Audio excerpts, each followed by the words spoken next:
The Dominion's flagship, Eternal Sovereign, hung in the void like a cathedral of war, its hull stretching 3 kilometers of obsidian alloy and weaponized majesty. Kivin stood in the observation deck, watching the blue marble of Earth rotate beneath them, unaware that in 72 hours, his entire understanding of power would be rewritten by a woman who hadn't spoken in 3 weeks. Anna sat in the detention cell on Deck 47, her neural interface ports gleaming dully at her temples. She hadn't uttered a single word since the Dominion forces had extracted her from the research station on Titan, not during interrogation, not during the enhanced questioning sessions, not even when High Inquisitor Zaleth had threatened to vaporize the remaining human colonies one by one. Kivin had been assigned as her psychological observer, a role he'd accepted reluctantly.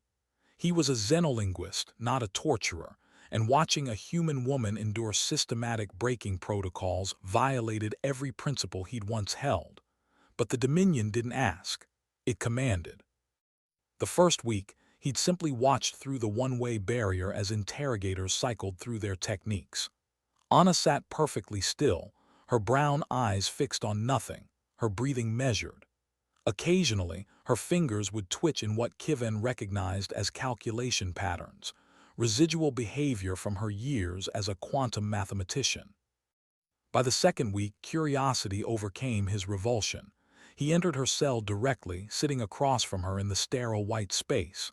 "I'm Kivin," he'd said in flawless English, his 4 vocal cords producing the language with mechanical precision. "I'm not here to hurt you. I study communication. I want to understand." Anna's eyes had flickered to him briefly, then away. Nothing more. "The Dominion believes you possess coordinates," Kivin continued, his translator implant converting his native language to human speech. "The location of your species' evacuation fleet. 3 billion souls. They want me to find a way to make you talk." "Silence." "I won't use pain," he said quietly. "But I need you to know they will destroy colony after colony until you speak, starting with Proxima Station. 15,000 people."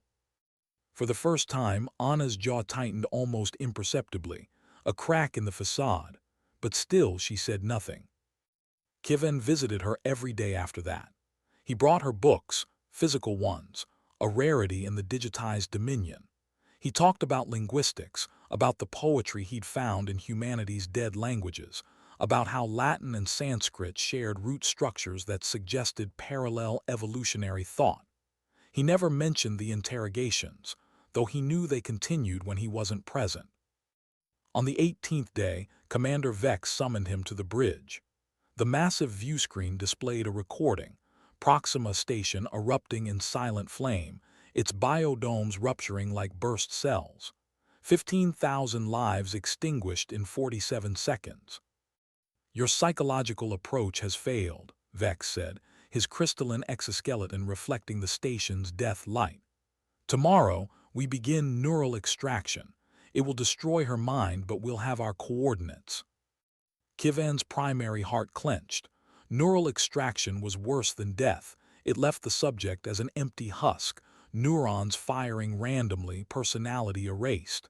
"Give me one more day," he heard himself say. Vex's laugh was like breaking glass. "One day, then she's meat for the extractors." That night, Kivin sat across from Anna in her cell, watching her stare at the wall. "They're going to destroy your mind tomorrow," he said softly. "Extract every memory, every thought. You'll still be alive, but everything that makes you Anna will be gone." She didn't react. "I need to know," Kivin continued, his voice breaking slightly, a sound he didn't know his species could make. "Why?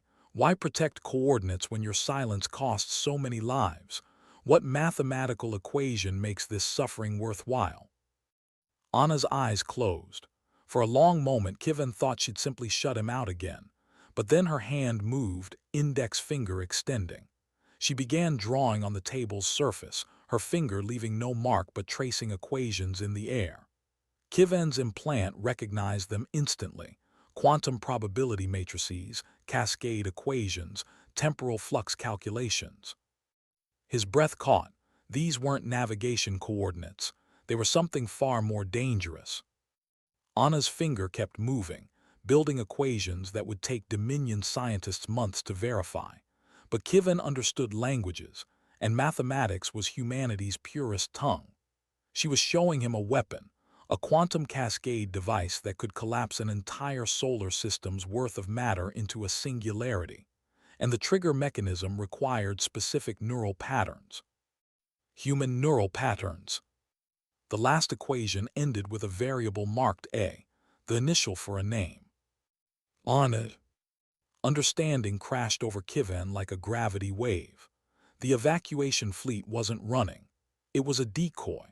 Anna herself was the weapon, and her silence had been buying time for humanity to position her exactly where she needed to be, at the heart of the Dominion's fleet, surrounded by their entire military command structure. 3 billion humans weren't fleeing. They were counting on one mathematician to end a war. Kivin stood slowly. "How long?" he whispered. Anna looked at him directly for the first time in 3 weeks. Her mouth opened. 6 hours, Kivin, she said, her voice hoarse from disuse but steady as stellar constants. The neural extraction tomorrow will trigger the cascade prematurely. We both die along with this ship. But if I activate it tonight willingly, I can expand the field, eliminate their entire fleet, every ship, every commander. The Dominion's military capacity reduced to nothing in one quantum moment. Her voice saying his name was like a key turning in a lock he hadn't known existed. Something fundamental shifted in Kivin's understanding of courage, of mathematics, of the terrible weight a single person could carry. "You've been calculating the exact moment," he said. "The optimal time when the most ships would be gathered.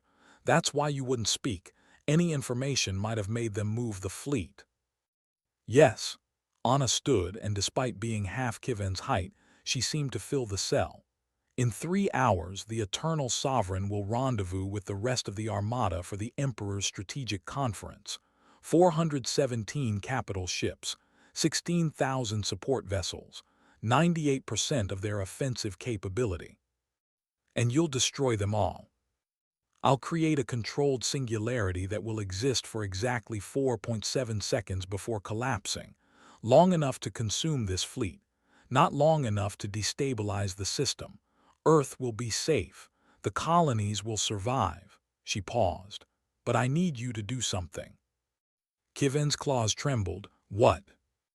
"When I activate the cascade, there will be a 7-minute warning before the field reaches critical mass. You need to get to an escape pod. Tell them what happened. Tell them a human kept her silence for 3 weeks, then spoke one name and an empire fell. They'll never believe me." "They will." Anna smiled, and it was terrible and beautiful. "Because you're not Dominion, not really. You're a linguist who brought me poetry books and talked about Sanskrit. You're the first person I've spoken to in weeks, and I said your name because I trust you to tell this story right." The weight of that trust nearly crushed him. "Anna, there has to be another way." "There isn't. The math doesn't lie." She held out her hand. "Thank you for trying to be kind. In this universe, that matters more than you know." Kivin took her hand, his larger fingers gentle around her smaller ones. "I'll tell them," he whispered. "I swear it."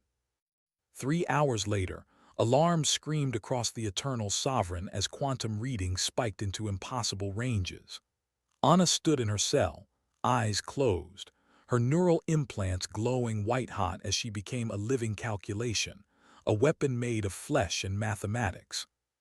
Kivin ran for the escape pods as reality began to fold inward, space-time curving around Anna like she was the center of creation and destruction combined. The last thing he saw before his pod launched was her mouth moving, counting down in a language only she could speak now, the language of collapsing stars. When the singularity collapsed 4.7 seconds later, taking 417 capital ships and an empire's military might with it, Kivin was already light minutes away. Behind him, where an armada had been, There was only empty space and the fatting radiation signature of something that had briefly been denser than the heart of a neutron star. He sent his message to every frequency he could access, human and alien alike. She never spoke for 3 weeks. Then she said my name, and an empire knelt. In the aftermath, as human colonies cautiously emerged and the Dominion's remaining forces fractured into warlord states too weak to threaten anyone, Kivan's testimony became legend. Not because of Anna's sacrifice, though that was remembered, but because of what she'd proven. That silence could be a weapon. That one person, armed with nothing but mathematics and resolve, could change the course of civilizations. That sometimes the most powerful thing you can say is nothing at all, until the perfect moment comes. And when it does, speaking a single name can bring empires to their knees. And